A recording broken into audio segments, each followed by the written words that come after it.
Vous écoutez Les Chroniques de Chicago, une campagne du jeu de rôle Vampire la Mascarade, 5e édition. Entrez dans le monde des ténèbres, mais soyez avertis. C'est un univers aussi violent qu'impitoyable, et nos joueurs y incarnent des monstres de la nuit qui pourraient être amenés à commettre de sinistres actions. Ce podcast se destine donc à une audience adulte.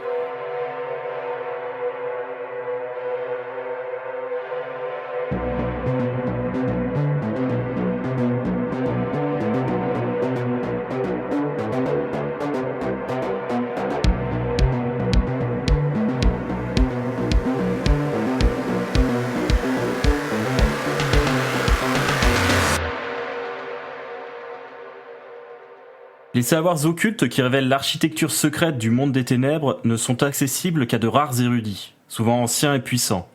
Le clan Tréméré a conservé de son origine en tant qu'ordre hermétique son goût des secrets et de leurs archives. Chaque fondation comporte son lot de vieux manuscrits et parchemins anciens, et celle de Chicago ne fait pas exception.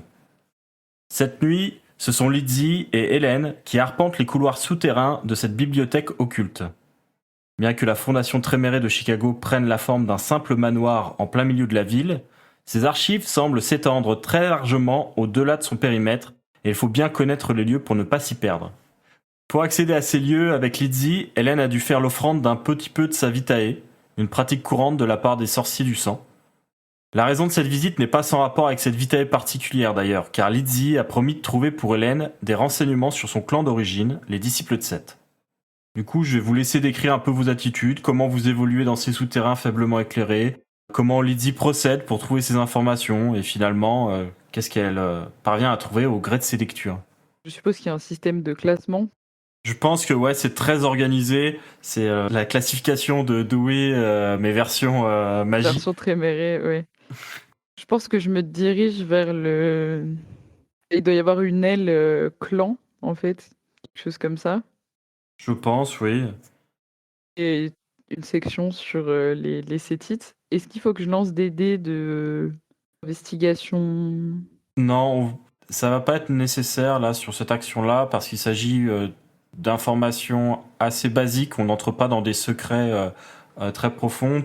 En plus, Lydie, elle a 4 en intelligence et 3 en occultisme. Donc même si on prend que la moitié de ses dés en réussite, ça fait déjà une réussite de 3. Donc pour fluidifier, il n'y a pas vraiment besoin de faire de jet là-dessus. C'est le genre de choses qu'elle est capable de trouver juste en prenant le temps nécessaire. Alors, Lydie se déplace dans la bibliothèque avec beaucoup d'aisance. Je pense que c'est peut-être un peu surprenant pour Hélène qui a l'habitude de la voir soit dans des situations mondaines où elle n'est pas très à l'aise, soit dans la rue où elle n'est pas très à l'aise non plus. Et là, elle se voit qu'elle est vraiment chez elle. Elle passe dans les rayonnages. À un moment, elle s'arrête devant une section qui n'a rien à voir avec les cétites. Parce qu'un livre a attiré son regard, elle regarde la 4e de couverture, puis elle secoue la tête en remettant le livre, l'air de se dire: «Non, mais c'est pas le moment, tu verras ça plus tard». Elle résiste à l'attrait de la section qu'elle épluche sur ces moments, de liberté, donc sur particulièrement, les rituels de sorcellerie du sang, elle résiste à se lancer dans un nouveau débat avec la bibliothécaire du coin sur, le fait qu'il faudrait développer une section sur les nouvelles technologies parce que c'est une connaissance qui serait utile au clan Tréméré, bien qu'ils soient, pas dans leurs habitudes. Et donc emmène finalement Hélène devant une rangée d'étagères dont tous les livres concernent les cétites et lui pointe du doigt cet ensemble et lui dit: «Voilà, on y est». Hélène, elle sera... En fait, je pense que le rapport de force sera un peu inversé. C'est-à-dire que là où Lizzie est plutôt mal à l'aise à l'extérieur, mais là est complètement dans son élément, Hélène, c'est un peu l'inverse. C'est-à-dire que, bon, c'est un petit peu une nana de la rue. Donc là, être dans une bibliothèque, en plus avec, on va dire, estampillé vampire, elle est pas mal impressionnée. Après, ça se voit qu'elle a l'habitude de parcourir les bibliothèques, mais pour le coup, elle sera plutôt silencieuse. Elle fera des petits sourires compatissants quand elle verra Lydie essayer de s'arrêter pour lire un ou deux titres de bouquins qui sont présents. Du coup, elle lui glissera, mais à voix basse, comme dans une vraie bibliothèque où on parle pas trop fort. Elle lui dira: si tu veux prendre le temps de lire un petit peu autre chose, on peut prendre le temps, hein, t'inquiète pas. C'est gentil, mais Je peux revenir n'importe quand, il vaut mieux qu'on se concentre sur notre mission et je reviendrai plus tard, t'inquiète pas. S'il y a bien un avantage à cette non-vie, c'est que j'ai quand même tout le temps pour faire le rat de bibliothèque. Ouais, tu m'étonnes. Du coup, Hélène se laissera guider et regardera la section une fois arrivée sur les sites et dira ouais, ça fait quand même beaucoup d'informations. T'as une idée de bouquin qui pourrait être plus intéressant que les autres, peut-être? Qu'est-ce qui t'intéresse du coup? Est-ce que c'est plutôt l'histoire ou est-ce que c'est plutôt ce qu'on sait d'eux actuellement? Les deux?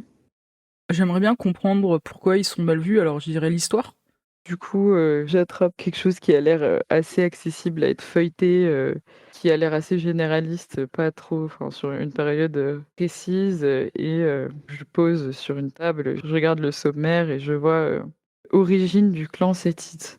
D'ailleurs, je pense que c'est en latin. L'ouvrage est peut-être pas si ancien que ça, mais par habitude, peut-être par snobisme et par culte du secret, le Tréméré qui l'a rédigé l'a fait en latin.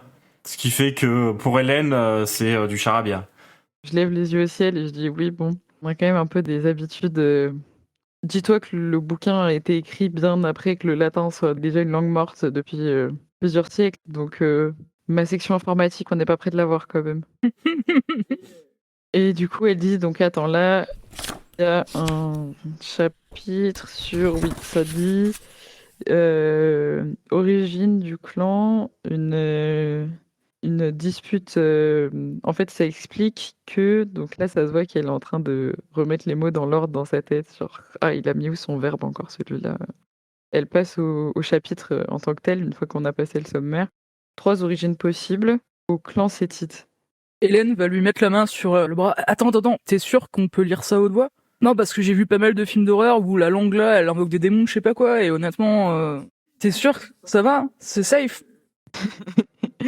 Oui, oui, t'inquiète pas, c'est juste une langue. T'es sûr, hein? Tu me dis s'il y a un truc qui va pas, hein? Oui, oui, il y a vraiment pas de problème. C'est pas un rituel magique, il y a vraiment pas de souci, c'est juste, du latin. J'ai jamais invoqué un seul démon avec, à part, le démon de la version latine, t'inquiète pas. D'accord. Du coup, bon, ça a un rapport avec, Seth, forcément. Soit c'est un mortel qui est né il y a plus de 7000 ans sur les berges du Nil, qui s'appelle, Sutekh, qui est un puissant guerrier, une sorte de roi qui arrive à unir le royaume, donc qui est le descendant du dieu, égyptien, Ra, qui est devenu jaloux de lui, qui l'a banni dans le désert. Il a rencontré un sphinx qui était en réalité Noya et qui l'a étreint. C'est suite à cette étreinte, du coup, que le clan aurait été créé. Ce qui ferait donc du coup des Sétites des descendants de la même lignée que les gangrels en fait. Une autre, possibilité, c'était que la première cité était dirigée par Seth, Osiris et Isis, mais que Seth tue, Apophis et mange son cœur, qui lui permet d'avoir, ses pouvoirs et la révélation que Rê était en fait un imposteur et qu'il pouvait devenir un dieu. Et en fait, ça voudrait dire que, tous les clans de la Camarilla descendent de Seth et ont renié Seth pour obtenir le pardon de Rê. Donc là, tous les clans sont descendants de Seth et seuls les Sétites lui sont restés fidèles. Et il y a une autre, vision où on ne sait pas vraiment, enfin c'est qui est plus flou, juste que, Seth s'est retrouvé un peu entre, Osiris et Horus et qu'il a pas pu tellement trouver sa place et donc son clan, sa descendance non plus. Bon, en tout cas, ils sont pas vraiment tous d'accord sur leurs origines, ce qui me paraît assez, parce qu'en fait, on parle de clan sétite, mais du coup, là, elle attrape un autre livre. Ça veut dire qu'on descend de Dieu? Les dieux, ils existent pour de vrai? Genre vraiment? Heu, c'est une bonne question. C'est une très bonne question. Pareil, même pour la Camarilla, on n'est pas vraiment 100 % sûr de comment on est arrivé là, quoi. D'ailleurs, la Camarilla est plutôt du genre à faire taire ce genre de mythe des origines pour donner une origine plus récente et laisser assez vague la réelle raison du vampirisme, etc. Il y a vraiment que le sabbat qui a une vision assez claire qui est celle de Caïn, etc. Et du coup, je pense que ce qui est assez oui et ça, j'en avais jamais entendu parler, donc là, elle passe des pages, elle voit un truc et c'est pas creusé dans le livre, donc elle change de livre. Ça dit qu'il possède une forme de sorcellerie, mais c'est très étrange parce qu'à ma connaissance, il y a seulement les Trémérés qui savent maîtriser les arcanes et ce serait quelque chose de similaire, mais en même temps très différent et sur lesquels on a peu de sources. En tout cas, c'est ce que dit ce livre-là. Genre une sorcellerie, comme quand tu fais des trucs avec le sang, là. Ouais, c'est ça, mais qui serait plus ancienne encore que la sorcellerie du sang, Waouh. mais différente, mais ça dit pas vraiment en quoi ce serait très différent. Moi, du coup, en tant que Tréméré, ça m'intrigue beaucoup. Enfin, je creuserai ça de mon côté parce que c'est vrai que jusqu'à maintenant, tous les membres du clan m'ont toujours dit qu'on était les seuls à avoir de tels pouvoirs, à maîtriser les arcanes. Donc, évidemment, je vais pas aller poser des questions aux autres Trémérés à ce sujet parce que ça risquerait d'être mal vu. Mais ça m'intéresse particulièrement. Donc, si j'en apprends plus, je te le dirai. Du coup, si on revient sur des bouquins qui parlent un peu plus de ce que c'est maintenant, où ils disent que les Sétites sont surtout en Afrique du Nord. C'est pas forcément qu'ils ont... Ouais, juste ils s'est beaucoup développé là-bas. Et que ils aiment bien se rattacher à différents cultes pour ensuite amener les fidèles de ces différents cultes vers la foi de Seth. Et il y a un autre clan, enfin un genre de clan séparatiste qui s'appelle les Serpents de Lumière, qui a rejoint le sabbat. D'accord, donc leur objectif c'est de détruire Seth. Ils sont dans les Caraïbes, ceux-là, donc ils sont bien loin de... Ils ont l'air sacrément craqués dans le sabbat, je te dis, moi. Ouais, en fait, je pense que tout ça, c'est le fait on fasse pas confiance, je pense que c'est hyper lié au fait qu'ils soient très attachés au mythe des origines. Du coup, il y a pas grand-chose. Mais ça expliquerait pourquoi on me fait pas confiance si la Camarilla pense qu'on dit des conneries ou que notre clan, c'est peut-être... Il y a aussi une histoire de créatures alors c'est pas eux qui auraient inventé un sortilège de vie, mais c'est des créatures dont les Sétites seraient les rivaux. Mais c'est pareil, c'est quelque chose qui est censé être faisable que par les Trémérés, donc je pense que peut-être une des raisons pour lesquelles c'est très mal vu, ce serait que une forme de peur qu'ils aient des pouvoirs dont on soit pas au courant et qu'on connaisse pas, même les Trémérés qui sont censés être les gardiens des secrets ne connaissent pas. En gros, t'es en train de me dire, c'est comme d'habitude. Personne se fait confiance parce que tout le monde cache tout. Oui. Après, il faudrait plus explorer parce qu'il y a quand même pas mal de bouquins, mais après, je suis pas sûre que. Enfin, il y a toute une partie, là, je montre une étagère, je dis, tu vois, tous ces trucs-là, c'est philosophie, qu'est-ce que l'existence des Sétites veut dire sur nous-mêmes. Enfin, je pense que ça, on s'en fiche, je t'apprendrai rien là-dedans. Il y a peut-être un bouquin qui attire ton œil. C'en est un qui parle de la vivisection d'un cétite. Du genre, ils ont fait des expériences pour voir si les cétites étaient constitués de la même manière. Et en le feuilletant rapidement, tu peux noter qu'il y a quelque chose qui a surpris le Tréméré qui a procédé à ses recherches. C'est que le cétite qu'il avait sur sa table d'opération, qui était du coup toujours en vie, il était ouvert de partout en torpeur, en fait, il n'avait pas de cœur, comme si son cœur avait été entièrement retiré de son corps et que pourtant il continuait à vivre et à survivre. Un effet direct de cette absence de cœur, c'est l'impossibilité de planter un pieu dans celui-ci, et il avait été impossible d'immobiliser le cétite à moins de lui infliger des dégâts suffisants pour le faire entrer en torpeur. Mais en tout cas, il n'avait pas de cœur, ce qui est pour le moins étrange. Ok. Donc, je prends le livre et je le montre à Hélène, et en particulier, j'ouvre. Enfin, j'imagine qu'il y a des illustrations. Oui, je pense qu'il y a des plans de découpe, etc., où justement ils montrent que les organes sont similaires par rapport aux autres descendants. Il n'y a pas grand-chose qui semble varier, justement, à part ce point-là qui a particulièrement choqué la personne.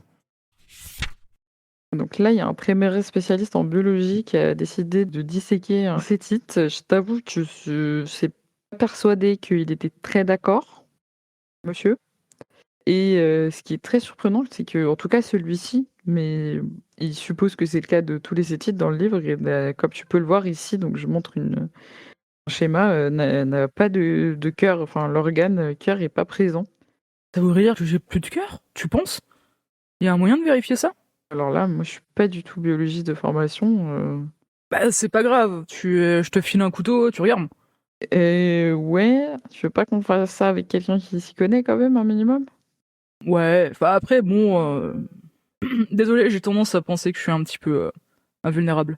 Bah ouais, mais si je peux éviter de faire n'importe quoi, ça peut être pas mal. Non, non, mais je comprends, c'est toi qui as raison, c'est moi qui déraille. Par contre, il y a sans doute des vampires qui ont des appareils pour faire des radios, non? Hélène dira, mais il y a bien des médecins ou un chirurgien qui est un descendant. Je pense qu'on peut te trouver une radio sans que j'ai besoin de t'ouvrir le cœur, enfin de t'ouvrir la poitrine avec un couteau de boucher. T'imagines, ça se trouve, j'ai pas de cœur. C'est bizarre.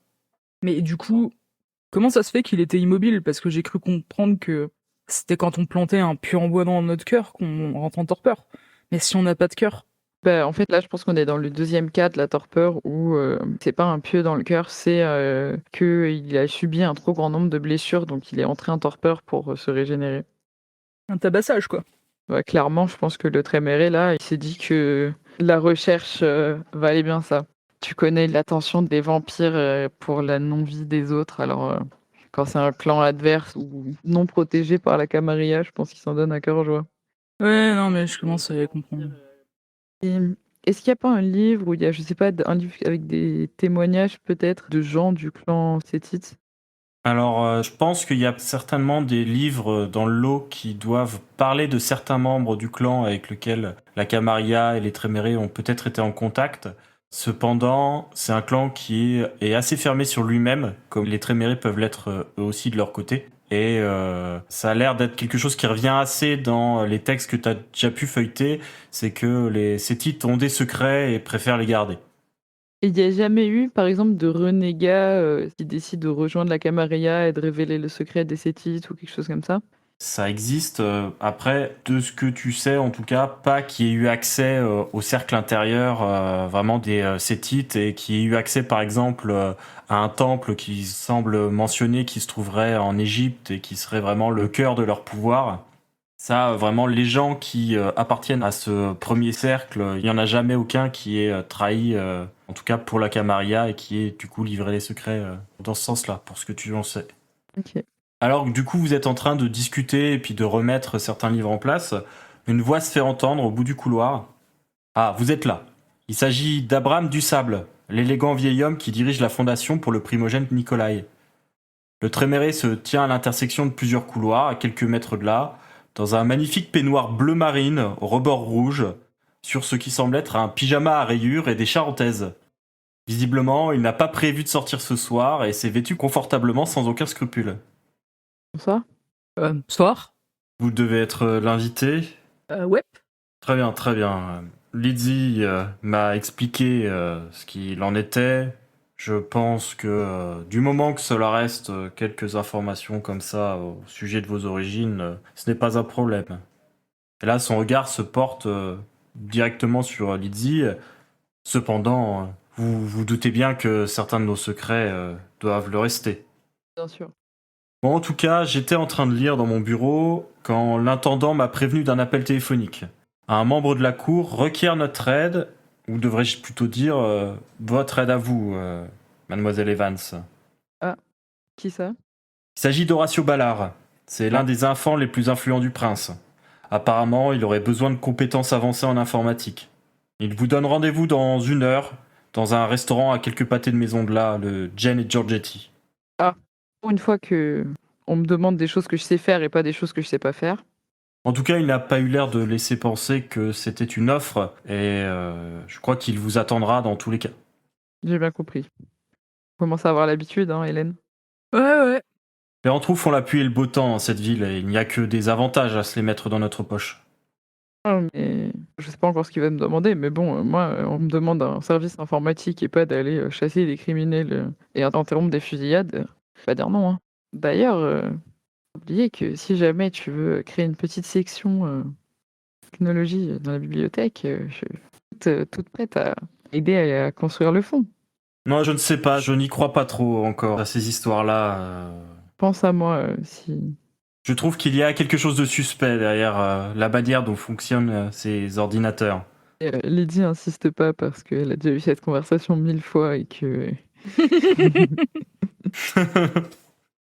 Et elle dit bon bah merci d'avoir transmis le coup de fil. Désolé que t'aies été dérangé pour ça du coup. Et puis on va y aller alors. Bon, eh bien, je vais retourner à mes lectures, en espérant cette fois-ci qu'on me laisse tranquille. Bonne lecture. Merci de m'avoir permis de lire un peu quelques trucs. Enfin, lui faire lire des trucs, parce qu'honnêtement, le latin... Eh bien, il semblerait que vous travaillez ensemble depuis maintenant quelque temps et je me voyais assez difficilement refuser ce service. Cependant, attention, vous doutez bien que nous espérons tout de même au sein de la Camarilla que votre loyauté sera aussi solide que ce qu'on attend de vous. Oui, y a pas de souci, mais c'est juste que j'essaie de comprendre, quoi. Il n'y a pas de bal à cela. D'ailleurs, vous pourriez peut-être parler à... Je ne sais plus comment il s'appelle, mais en tout cas, la primogène Annabelle a un sétite qui est dans son entourage. Quelqu'un qui anime souvent ses soirées. Je crois qu'il est spécialiste en art ou quelque chose comme ça. Ah, c'est bon de savoir, merci. On demandera ça à notre toréador. Ouais. Bon, sur ce, je vous laisse, en espérant que ce que Ballard aura à vous demander ne soit pas trop complexe. Bonne nuit. Merci beaucoup en tout cas. À bientôt. Du sable disparaît aussi rapidement qu'il est arrivé, avec ses charentaises aux pieds et le swag d'un papy qui est proche de se coucher. Alors comme ça, du coup, tu reçois des invitations pour aller trifouiller des ordinateurs. Trop bien. Tu veux que je t'accompagne? Bah, à volontiers. On sait jamais, hein. Avec tout ça, ça pourrait être un traquenard. Il faut qu'il y ait un ordinateur qui se défende. Ah ouais, puis je suis sûr que Ballard va être très content de voir qu'elle est là. Bah oui. Chaque occasion de faire chier un ventru est une belle occasion. Voilà, exactement. Bah ça me fait plaisir aussi, et pour une fois qu'on nous envoie pas faire des trucs la nuit, pas trop compréhensibles. C'est quand même souvent la nuit, quoi. Ouais, non mais... C'est une façon de parler. Oh là là. Je vais lui bourrer l'épaule gentiment du poing. Allez, on y va. On y va. Merci de m'avoir donné des trucs. Bon, j'ai pas trop pu lire moi-même. Sérieusement, le latin, quoi. Ouais, non, mais ça, c'est les Trémérés, ils déconnent. Hein. C'est pour ça que je te dis, moi, je suis pas prêt d'avoir ma section informatique. Hein. Heureusement que j'ai plusieurs siècles pour les convaincre. Ouais, ça a l'air mal barré. C'est peut-être un peu la même réaction envers les Sétites. C'est une sorcellerie qu'ils comprennent pas trop, donc ils sont pas trop confiants, tu vois. T'as l'impression que quand il parle d'ordinateur, il parle d'une sorte d'extraterrestre chelou qui serait prêt à venir te bouffer le bide. Franchement, c'est tous des vieux cons, c'est ouf.